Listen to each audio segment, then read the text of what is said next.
From the main menu, select the room where the device is located. Once you are in the desired location of your light, you will see two sliders. One is for the main light and the other is for the RGB ring light. To adjust the brightness of the light fixture, move the sliders to the desired percentage level.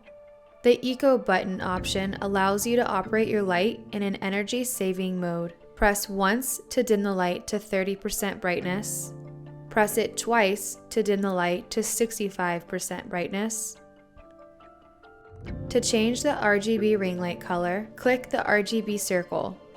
This is your RGB color wheel where you can customize your light by selecting your desired color or click on the circle button for a rainbow effect.